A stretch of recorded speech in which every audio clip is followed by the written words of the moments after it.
Welcome back. All right, so Sunday, early games. So I do the preview at night and post it in the morning. 2 p.m. Eastern, 11 a.m. Pacific start time between the Seattle Kraken and the Chicago Blackhawks. I'm wearing Seattle because why not? They're playing relatively well. Chicago expected not to be great. We'll see how things go. First of three games between these two teams. They'll play again January 14th as well as April 8th. For Seattle, they're 2-2-2. Jaden Schwartz off to a good start. 3 goals, 2 assists for him thus far this year. Yanni Gord had a point last game. They must have taken it away from him because he's listed as having 0 points. That's a shame. On the Chicago side of things, they're 2-2. Lafferty with 2 goals, 3 assists, 5 points. He had 2 assists their last game. Who knew he was going to be a point per game player? While Patrick Kane has 1 assist, proving it's early in the season. I don't expect Lafferty to outscore Kane for long. 5 Eastern, 2 Pacific start time for the Anaheim Ducks and the Detroit Red Wings. This is the first of two meetings. They'll meet in Anaheim on November 15th. Anaheim is 1-3-1 on the season thus far. McTavish with 4 assists. He's waiting for that first goal, but he's been good. Henrique stands out as a player with no points to this stage for the Anaheim Ducks.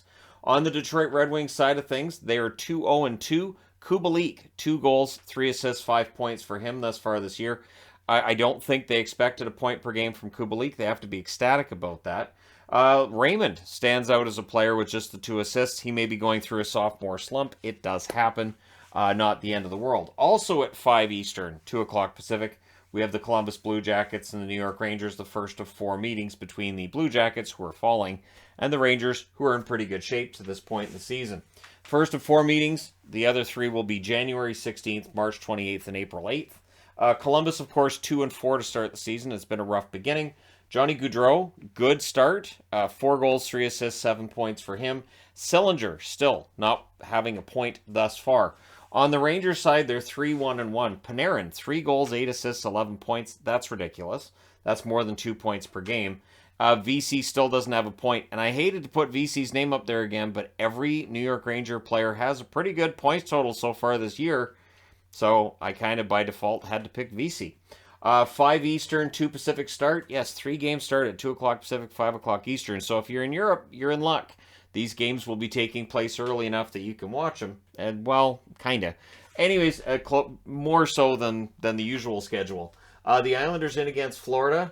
These teams have met once already. October 13th, Florida won that matchup 3-1. Their final meeting is on December 23rd. For the Islanders, they're 2-3, very unpredictable from one game to the next. Anders Lee with 2 goals, 3 assists, so he's been performing well. Pajot stands out as one that's just got the 2 assists. He's also a -2. I understand he's a defensive forward mostly, but at the price point where they've got his contract, he should be scoring a little more than he is to this point in the season. On the Florida side, they're 3-1-1. Tkachuk, 3 goals, 5 assists, 8 points for him. He's been excellent. Really solid addition for them. Lundell stands out to me as a player with just the 1 assist so far. You do expect a little more from him in his second year, but again, sophomore slumps are a thing. And then at 7 Eastern, 4 Pacific, just the one game that's later, meaning that hockey's done early tomorrow. You'll get your recap early, and I don't have to be up really late watching games. It's not all day Sunday. I'm kind of surprised.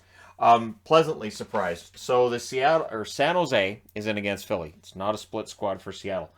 San Jose and Philly play for the first of 2 meetings. They meet again in San Jose on December 29th. For San Jose, they are 1-6 on the season. Carlson, 2 goals, 3 assists, 5 points for him. Couture stands out as a slow start with 2 goals, 1 assist, 3 points. That's over 7 games. And I had to pick Carlson because he's their leading scorer. San Jose's been struggling to get goals so far this year, and they're going to have to figure this out. And Couture's going to have to be part of the solution. Same with Hurdle, Meyer, and others.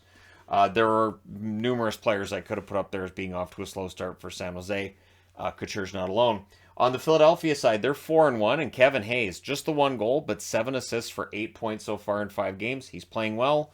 It was hard to find a player who's off to a slow start for them, so I went with the $50 million man, Travis Sanheim, who just has no points so far this year, but he's not being paid for points. So again, it was hard for me to find a flyer who's off to what you consider to be a slow start. There you go, just the 5 games. Let me know your thoughts and your picks in the comment section below as always. Don't forget to hit like and subscribe if you're browsing your way through. You just happened upon this video. And hey, thank you guys so much for watching, for all your support. I will talk to you again soon.